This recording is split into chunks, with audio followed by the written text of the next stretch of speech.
Hi, Rod Fleming in the Philippines here. Hope you're all okay. Keeping safe, we hope. So I have kind of not said too much about this so far. Not because I'm not interested, or because I haven't been following the story, I obviously have. But I really wanted to see a bit more what was going on before I started commenting on it. And what I'm talking about, obviously, is what I call the bleep virus, the coronavid, the COVID-19 panic, the egregious panic that is taking place all over the world, which in my opinion amounts to the greatest single act of governmental vandalism I've ever heard of. It's appalling. It's absolutely appalling. And when this is done, one way or another when this is done, we're going to have a serious reckoning, because governments all over the world have conspired to destroy the economy and worse, to kill more people, it would appear, than the actual virus would have. That is what it's looking like now, right now. So, let's cover this a little bit. A couple of weeks ago, a journalist called Peter Andrews, who's a freelance science journalist and writer, and he's based in London. He has a degree in genetics, he's a science writer, and he knows what he's talking about. And at that point, 2 weeks ago, he said that the COVID-19 quotes pandemic unquotes is not turning out as billed. When we finally emerge from it, the big question will be how many people have died from the virus. Here's the most likely outcome. And you can bet the institutions of international government and the experts advising them will try to massage and cherry-pick statistics to present their version of events, version of events that most closely matches their worst-case scenarios. But the fact is, according to their early predictions, we are already long overdue millions of COVID-19 deaths that have failed to materialize. And he makes a point of that in that article, that the gathering of statistics is faulty because people were not being identified properly. People were being identified as having died of COVID-19 when in fact they died with it. They actually died of something else. And we now know that most of the people who die are very elderly, and it has been their other circumstances that actually killed them. It's just that the COVID was enough to tip them over the edge. And he says, in March 2019, 10,898, say 11,000 people, died in total in the UK. Okay? This year, in the week ending March the 6th of March 2020, the figure was almost identical. It was 10,895, or say 11,000. COVID made no difference. Right. So far, only 1% of all mortalities bear any relation to coronavirus, and there is no visible spike. Right? If nothing else, it helps to view the extent of the crisis in proportion, something which governments have absolutely refused to do. Thousands of people die every week, normally. And from the long-term view, what we're seeing is not a plague, but a blip. Chair of the Winton Centre for Evidence and Risk Communication at Cambridge University won't say exactly what he does think the figure will be. COVID-19 will end up having, and I quote, a minimal impact on overall mortality for 2020. He told R4 that his findings showed, to his own professed astonishment, that if someone contracts the coronavirus, they have got almost exactly the same chance of dying over the ensuing few weeks as they would normally have of dying over the next year, no matter what their age or background. What that's saying is that if you are likely to die within the next year, from whatever cause, your underlying medical complications, your old age, then you're likely to die much more quickly if you get coronavirus, but that's all. Now, I'm going to move to another article by the same gentleman, an excellent journalist, Peter Andrews, Irish science journalist and writer based in London. And this is the most recent article I've seen from him. Both of these were published, by the way, in Russia Today. And it appalls me that Russia Today is becoming one of the most reliable sources of information about this. And the so-called, regular mainstream media are full of absolute nonsense and scaremongering. And I quote from this article, "It's a tragic irony, but scientists advising government ministers predict that the extreme restrictions imposed in response to the COVID-19 outbreak will lead directly to a surge in deaths greater than that caused by the virus." And this was first reported in the Financial Times and the Spectator. It has been presented to government ministers who, of course, do that thing. The cause of the non-COVID deaths will be varied, from cancer sufferers and other seriously ill people not getting treatment, from people avoiding going to hospitals, visits to accident and emergency units are down by a third, from an increase in suicides amongst depressed people, etc., etc. The West doesn't trust China's figures. Fair enough. But are our own figures any more meaningful? Matt Hancock, who is an airhead, brushed all this off as not part of our internal analysis. In other words, he's made up his mind what the situation is, and that's the way the situation will be. Right? It looks like coronavirus is not the problem. It's the response to coronavirus that is. And it is likely to kill, this is the response, this is the lockdown, and all the things we're doing, the destruction of the economy, will kill an estimated 150,000 people this year. 150,000 people. So we're going to see maybe 7 or 8 times as many people dying because of the actions we took rather than because of the virus. It gets worse. Each passing week, according to this piece, reveals more clues as to the detrimental effects caused by the unprecedented vandalism known as lockdowns. The use of the term avoidable deaths by scientists is telling. It stands in contrast to the COVID-19 deaths, which are almost certainly unavoidable. These people would have died anyway. Most bleep virus deaths are in people who have very poor health, pre-existing medical conditions, or are in end-of-life care homes. They're not expected to live more than a year or two anyway. And you get a nasty bug, that's you finished. Pop your clogs. That is the way of the world. You don't have a right to live. And I'm afraid a person who of that age, I don't mean them any disrespect, has already had a good and full life. To deny treatment to young people who are yet to have their full and good life in order to keep these octogenarians alive for another 6 months, it's absolutely appalling. That's ridiculous. It's not acceptable.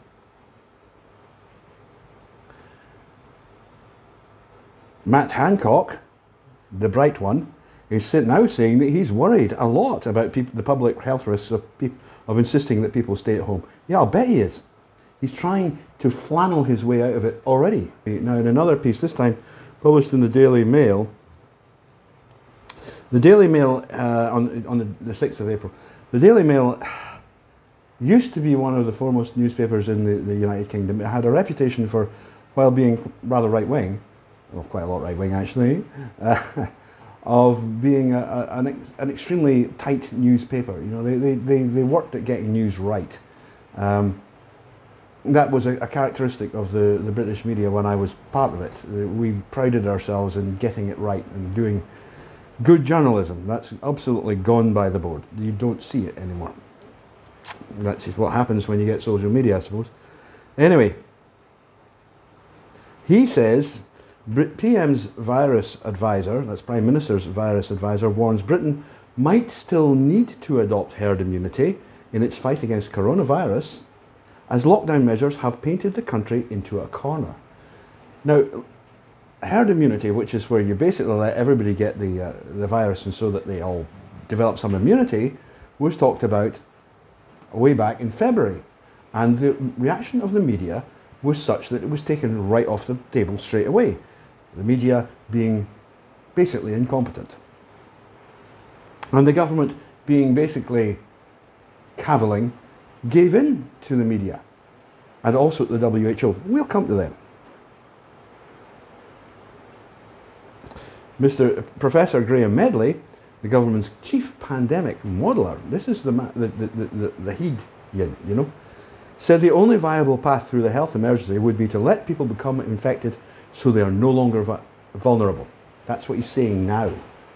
After weeks of this ludicrous lockdown vandalism.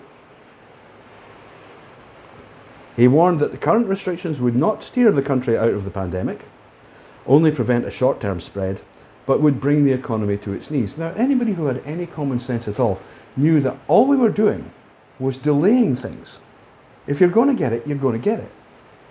The whole idea, which was sold by the media and by the government, I have to say, that somehow or another lockdown would fix it, was a lie. Unless you have a proper functioning vaccine, which we are nowhere near having, then all lockdown does is perhaps delay it a little bit. That's all it does. Yahoo! So we bankrupt the country to delay the inevitable. Smart thinking, cookies. Describing a trade-off between harming the lives of the young versus safeguarding the well-being of the elderly, the scientist said the Prime Minister had a big decision to make. Look, there's no bloody decision. The people who are old, they've had their lives. I don't mean them any disrespect. I wish them all the best, but if your number's on it, your number's on it. In another piece, it was explained that the government's, you know, the British Health Service is a nationalised health service, so treatment is essentially free at the point of care, but there are still, it's not like you get as much treatment as you need, as you get as much treatment as we can afford, basically, and the amount we can afford per person, per disease, is roughly £30,000. Each coronavirus case costs on average £300,000. So you're spending 10 times what would normally be spent on a healthy young person who had some sort of disease that was dangerous, to keep an octogenarian alive for another 6 months. That's essentially what you're doing. It's a nonsense. Now, economic estimates now say that the British economy may collapse. It may shrink by 35%.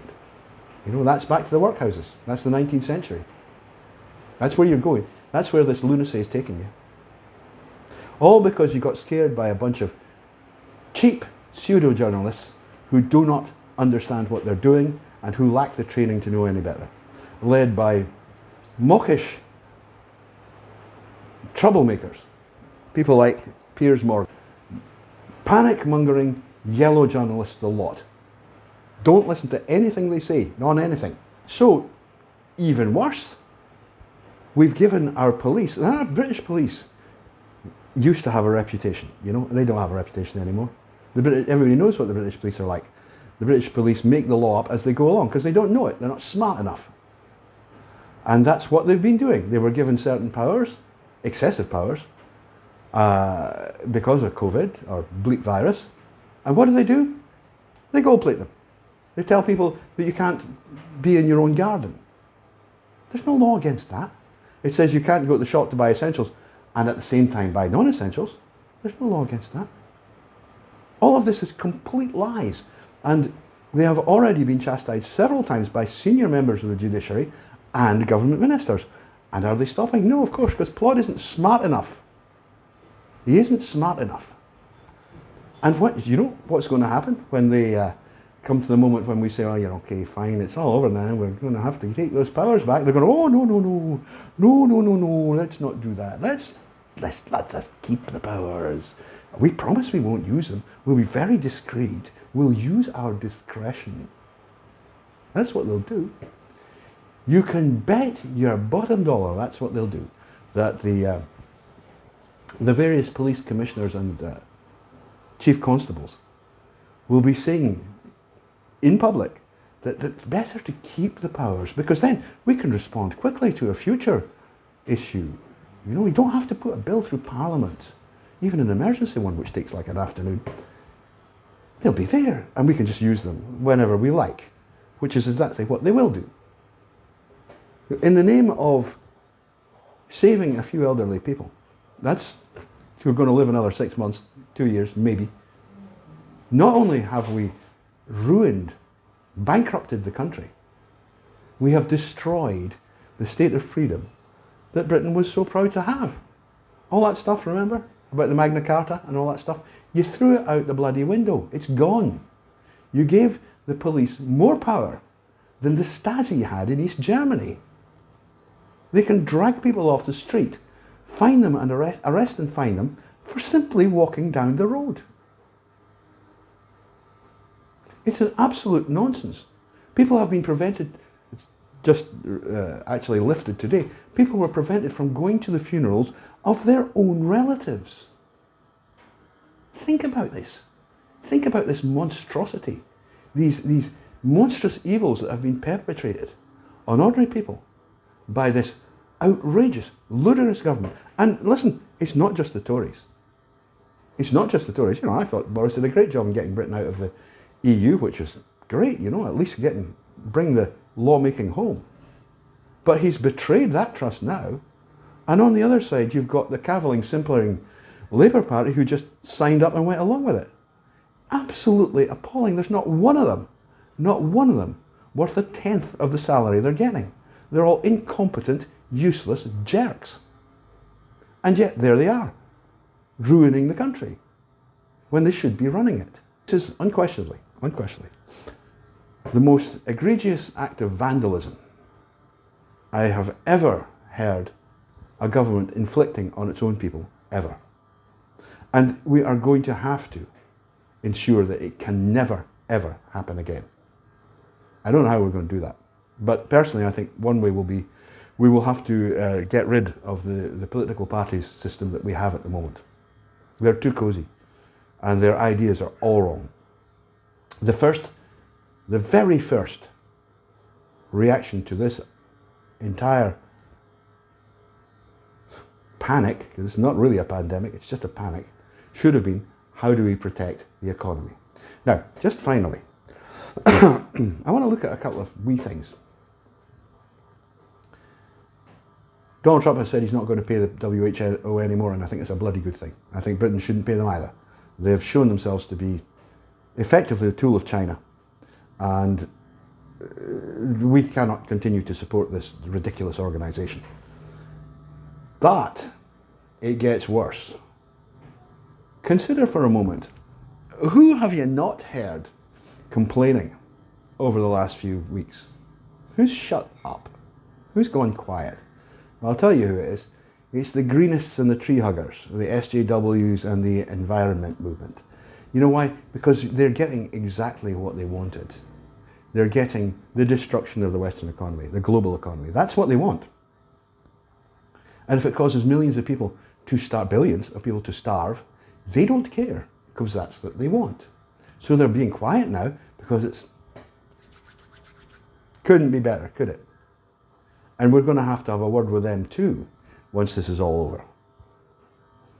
Now, I'm not saying that the WHO, China, and this general ecological movement are in cahoots, but it's surprising how all of this has come together in such a way as to favour China enormously, because they are going to be much more powerful at the end of this than they started, and the greenists. Funny that, eh?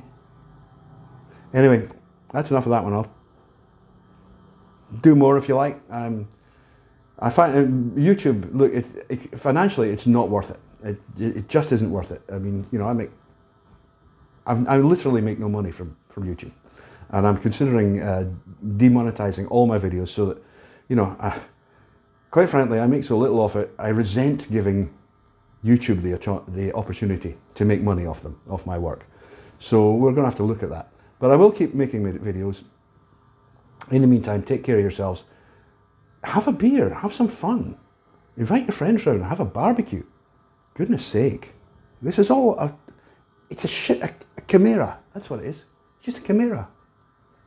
It's a non-panic designed. We will find out exactly what it was designed for, but I'm increasingly sure it was designed. So take care. Bye.